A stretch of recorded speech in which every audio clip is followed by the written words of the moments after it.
But I don't think you can do that. Kasi what makes the SecGen assume that there will be other complaints? So shouldn't the process be when one person, let's say I file an impeachment complaint, nobody should assume there will be other complaints. Shouldn't the SecGen act on my complaint alone? Yun ang tanong eh. Kaya kayo nagkaroon ng problema sa Supreme Court. Namili kayo ng complaint. Well, Ma'am Karen, just to correct, correct, when the first complaint was filed in the previous Congress, there were already indication in groups who were actually wanting to get members to endorse their complaint. So it was not on the part of the Secretary General. It was not an assumption, but there were already an indication that. But should the SecGen wait? What is the job of the SecGen? Shouldn't he just endorse it to the Speaker's office? Am I correct? Right? Parang doon at a certain number of days. Yeah, na-receive po ng Secretary General yon, but there were also other groups who have a ready document to file for an impeachment complaint. They just want getting members, tulad po ng nangyari po kay Congressman Elise na may lumalapit sa kanya. They're just wanting a member to directly file this to the complaint to the House of Representatives. So I guess the attitude of former Secretary General is to receive all these complaints and then file it all together to the Committee on the Committee on Justice, so that we won't be having problem again. Similarly, questioning when would the initiation start, because if you have an impeachment complaint started and the Committee on Justice, and there are other who will be filing impeachment complaint, now the trouble there is, okay, nag-start na tayo. So when will the initiation start? Pero Representative Andiong, itong impeachment complaint against Vice President Sara Duterte last year, what was striking is the lower house did not even consolidate all the 4 complaints. Because like it really just used the 4th complaint. But in other administrations, other impeachment complaints were consolidated as one. Actually, Ma'am Karen, the reason why sinabi ko nga, there are 3 modes, no? The last mode, the third mode was actually the one that the House of Representatives pushed, because it's not only members from the outside, it's not 1 or 2 members, but the entire House. But the problem, sinabi na ng Korte Suprema, mali nga ginawa nyo. Well, that's... Tapos na tayo doon. Representative Andiong, good morning to you. Good morning, Ma'am Karen. Thank you for having me, and Happy New Year to you. Happy New Year as well. All right, let's talk about this. Are there sectors that are actively pushing for an impeachment complaint against President Marcos? Well, as far as I know, I haven't heard any sector or any individual would want to file an impeachment complaint against the president. I only heard about that when Congressman Elise was interviewed, and he made mention about certain individuals or some groups wanting him to endorse this impeachment complaint. But Karen, filing an impeachment complaint is one thing, but having the support for that impeachment complaint is another, and that's the most difficult one, because the Congress, the House of Representatives, would also want to have a solid grounds and evidence, factual evidence as to why they need to support this. For example, we have had in the previous Congress the impeachment complaint filed against the Vice President, but up to now we still have yet to hear from the Supreme Court as to the filing of the MR that the House of Representatives filed before the Supreme Court. So it's really something that should first navigate in terms of questioning how can this impeachment complaint be past the constitutional scrutiny. So again, there will be cases and there will be individuals, especially those who are really leaning towards the other side of the spectrum. I mean, this is all about partisan politics.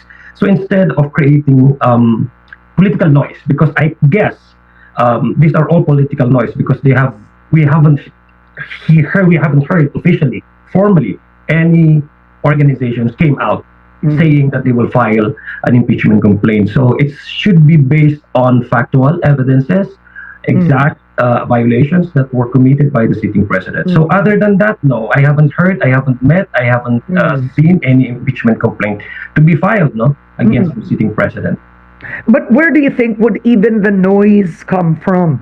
Because when you think about it, President Marcos Jr. has a supermajority in the lower house. The speaker supports him. His son is majority, right?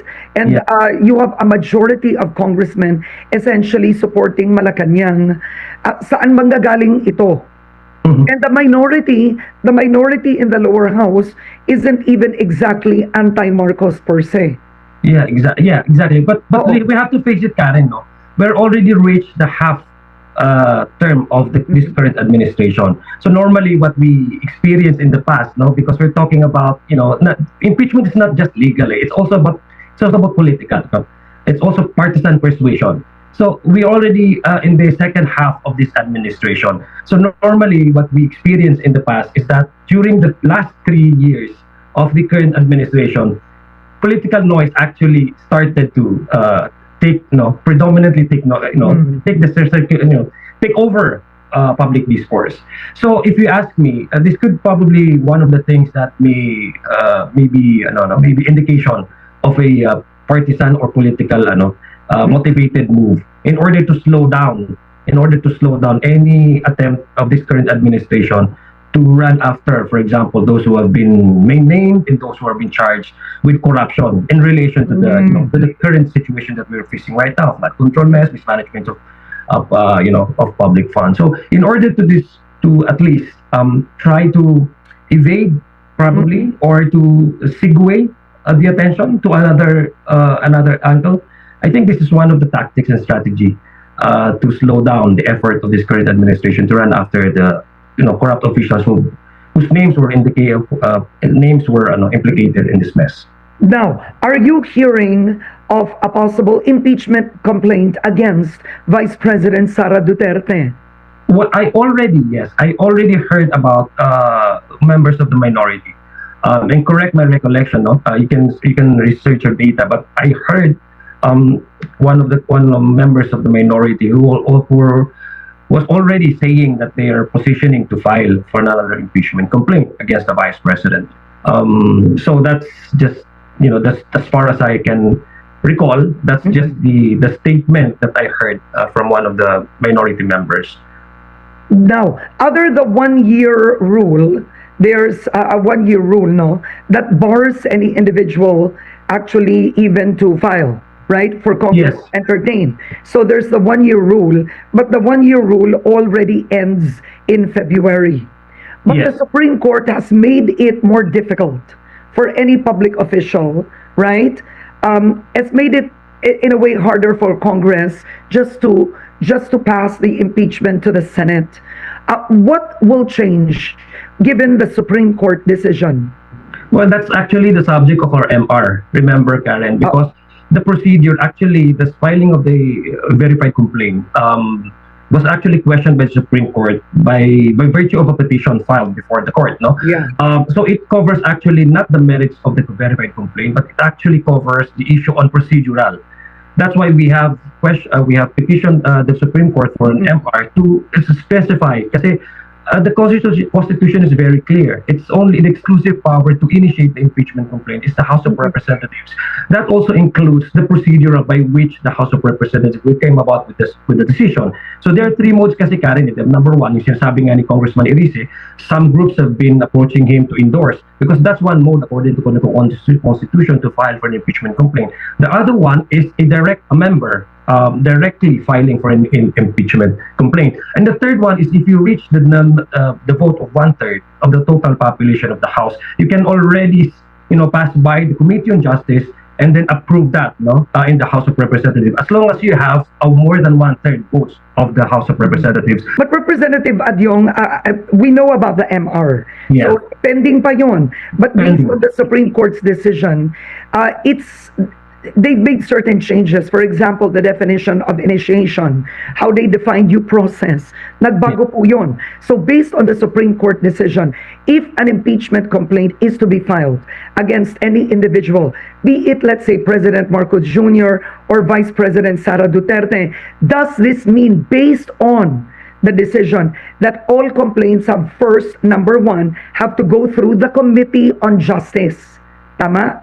Yeah, ganito kasi yan, Karen. Yeah, it's very Oo. specific po in the Constitution that the only complaint that would pass through the scrutiny of the Committee on Appropriations if these are not supported by more than 1/3 of the members. Meaning, if a non-member filing for an impeachment complaint of course, he or she needs the endorsement of a member. That goes through the scrutiny of the Committee on Justice. Similarly, with a member filing for an impeachment complaint without necessarily having the more than one-third the criteria set by the Constitution to support that complaint, it should pass through the Committee on Justice. But in the case, we're talking about the specific MR that we have filed before the Supreme Court, and this is the impeachment complaint that we have approved against the sitting Vice President, right, in the previous Congress, that we have mustered more than one-third of the House of Representatives. So in a way, according to the Constitution, if you have that, secure more than one-third of the votes, it should go through the plenary for voting. Now, you're asking me if, for example, the pending PAIM MR, if the Supreme Court will not respond to that. Well, again, interpretation of the Constitution is exclusive right of the Supreme Court. So, sabi ko nga, nobody can argue the Supreme Court whether we like it or not. We have to abide with whatever it's. So what does that mean? So given that you have to abide, even if, let's say, there is more than one-third endorsement, does this mean, despite that you still have to go to the Committee on Justice based on the Supreme Court decision? As far as the Supreme Court decision is concerned, prior to the MR, I think that would be. I think that. Okay. That So is number one yan. Yeah. Number one, kasi kapag hindi nyo sinunod yun, yung taong i-impeach nyo, halimbawa, iaakyat rin yan sa Supreme Court. Right? Exactly. Yeah, exactly. All right. Number two, what about the Supreme Court commenting on due process and that freezing earlier complaints, right, circumvents the rules? With VP Sara, there were previous complaints that the allegation was the lower house did not act on it, and it shows the last complaint, but it technically froze the first three complaints. Based on the Supreme Court decision, what has to happen now with complaints that are filed? Let's say one after another. Well, the initiation actually. Well, when is the reckoning time for the initiation? The definition of initiation begins to even apply. No, that's actually the very contention. No, because I think there are 4 impeachment complaints filed before we actually acted on the verified complaint supported by more than one-third. They were the case filed by former Secretary Indeles and many others, no? Dalawa pa ata o tatlo. One is endorsed by the Makabayan Bloc, but it was not started by the Committee on Justice. So the reckoning time, according to our rules, when the initiation, the word initiation in the Constitution starts, it's when the Committee on Justice started to deliberate this impeachment complaint, which in the case of the 3 previous complaints filed before the one-third vote that we have approved, haven't actually started deliberating on the Committee on Justice. So that's actually why the petition of the lawyer of Vice President Sara questioned for the court to really interpret when would the initiation starts, because it actually affects the 1-year ban. According to them, a filing of petition is can already start the 1-year ban. No, in the procedure of the House of Representatives, it actually starts once the Committee on Justice starts to initiate, discuss that, and to render committee report. But then if that's the definition, paano nga kung hindi na kailangan dumaan sa Committee on Justice noon? Kailan nagsa-start ang initiation process? It should start, no? Kasi we're talking about 3 modes, Karen, no? Let's say yung mode, yung one-third mode. Kasi ang allegation noon is the SecGen or the lower house did not submit the complaints, right, within the set period, the prescribed period. Kumbaga namili, in effect, no? Parang namili ang lower house kung anong impeachment complaint ang i-entertain. Actually, the approach of the former Secretary General was actually to pull in all impeachment complaints. Remember, Karen, we're also talking about timeline. But I don't think you can do that. Kasi what makes the SecGen assume that there will be other complaints? So shouldn't the process be when one person, let's say I file an impeachment complaint, nobody should assume there will be other complaints. Shouldn't the SecGen act on my complaint alone? Yun ang tanong eh. Kaya kayo nagkaroon ng problema sa Supreme Court. Namili kayo ng complaint. Well, Ma'am Karen, just to correct, no? When the first complaint was filed in the previous Congress, there were already indication in groups who are actually wanting to get members to endorse their complaint. So it was not on the part of the Secretary General. It was not an assumption, but there were Yeah. already an indication that. But should the SecGen wait? What is the job of the SecGen? Shouldn't he just endorse it to the Speaker's office? Am I correct? Right? Parang Yeah. ganoon at a certain number of days. Yeah, na-receive po ng Secretary General yon, but there were also other groups who have a ready document to file for an impeachment complaint. They just want getting members, tulad po ng nangyari po kay Congressman Elise na may lumalapit sa kanya. They're just Oo. wanting a member to directly file this to the complaint to the House of Representatives. So I guess the attitude of former Secretary General is to receive all these complaints and then file it all together to the Committee on Justice, so that we won't be having problem again. Similarly, questioning when would the initiation start, because if you have an impeachment complaint started Yeah. and the Committee on Justice, and there are other who will be filing impeachment complaint, now the trouble there is, okay, nag-start na tayo, so when will the initiation start? Di, pero- Dagdag pa natin ito. So I Pero think- Representative Andiong, itong impeachment complaint against Vice President Sara Duterte last year, what was striking is the lower house did not even consolidate all the 4 complaints. yeah, because Right? yeah, Like it really just used the 4th complaint. But in other administrations, other impeachment complaints were consolidated as one. actually, Ma'am Karen, the reason why sinabi ko nga, there are 3 modes, no? Oo. The last mode, the third mode was actually the one that the House of Representatives Yes. pushed, yeah, because Oo. it's not only members from the outside, Yes. it's not 1 or 2 members, but Oo. the entire House. But the problem, sinabi na nga ng Filing Korte for- Suprema, mali nga ginawa nyo. Well, that's Tapos na tayo doon. actually, ma'am, the petition that was filed before the Supreme Court is the initiation nga, yung initiation, kasi they're questioning whether the first filing can actually tantamount to an initiation by the House of Representatives, meaning it should apply the 1-year ban. So that's actually the reason why the Supreme Court came out with the decision. But then again, Ma'am Karen, I think it's also healthy for us, no, as individuals, that clarity can be further pursued, no, insofar as legal matters is concerned, because impeachment process is a solemn duty, no. Yeah. It's a solemn duty that one has to be more careful about, discussing it. Sabi ko nga earlier, filing for impeachment complaints is one thing. The most crucial and the most hard part of the impeachment process is to make sure that all of these allegations are backed up by evidences and Yeah. factual, violations, clear violations of the against the Constitution. So again, tama po yung mga. I agree and I do understand where the public is coming from, because all of these things have actually sprouted different questions, legal questions. That's why up to now, Ma'am Karen, we're still waiting for the Supreme Court to really clarify to us whether or not the initiation that started, according to the petition of the lawyers of the Vice President, can actually be applied once a petition or complaint filed before the Supreme Court without necessarily passing through Yeah. the Committee on Justice. Okay, so my next question, if an impeachment complaint is filed against Vice President Sara Duterte, do you believe it would have the support of your colleagues? Well, that is that what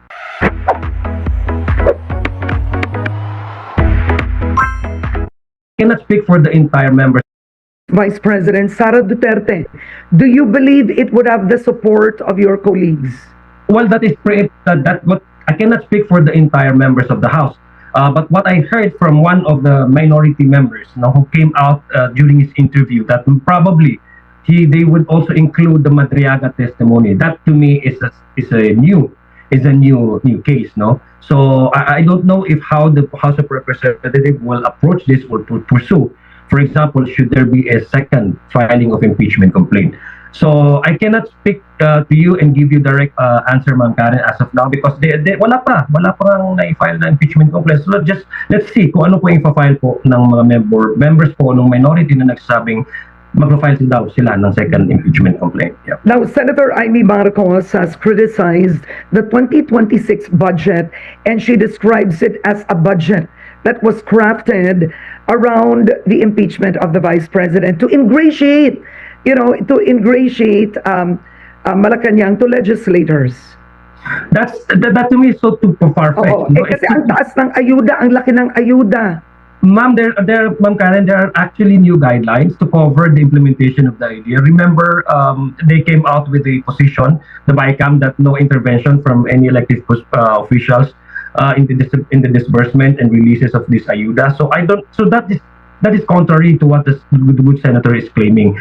And by the way, when we started the budget deliberations from the committee up to the BICAM, these are all televised, no? And the good senator was part of the bicameral conference, no? So we saw how she actually argued, no, some of her contentions and some of her, the things that she thinks are not good, no, in terms of releasing of public funds. So dapat doon na lang niya sinabi, no? So I think it's too fictional to even claim that the budget process is tied up with the possible impeachment complaint against the Vice President. That is, to me, undermining not only the effort of the members of the BICAM, but it actually insults, no, the intelligence of the Filipino people, because we know that they've seen, it's a public, still Vice live stream. They've seen how the deliberation in the budget proceedings came about, what transpired, and what are the priority agenda and budget line items that have been discussed from the committee up to the BICAM. So what is the priority of the lower house for 2026? Well, right now there are several priority legislations under the LEDAC, and one of which is the Reform Party List Act, and secondly is the Anti-Political Dynasty Act.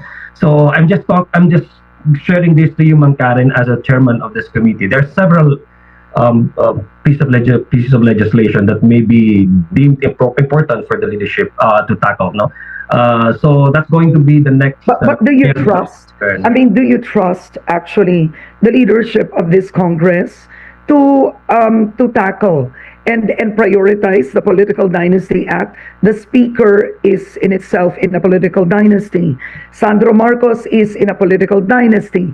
Majority, a lot of the House leadership essentially belong to a political dynasty.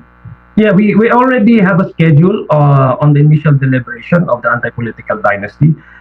This coming this January 27th.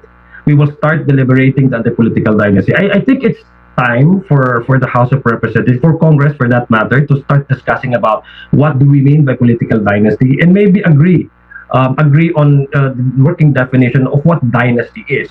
So there have been push from, of course, several years ago, there have been push from not only the electoral reform advocates, but even ordinary civilians would wanting to the House and the Congress, and for that matter, to really discuss and start talking about what political dynasty is. And this came about, of course, and we cannot agree. This came about with the current situation that we're in right now, no, with the flood control mess and with everything that the scandals and the corruption hounding most of our public officials. So I think these are the reasons why the public is more energized at this point in time. No, they have renewed their call for the Congress to really start discussing about this and came out with a specific enabling law so that we can finally address this issue on political dynasty. Well, good luck with that.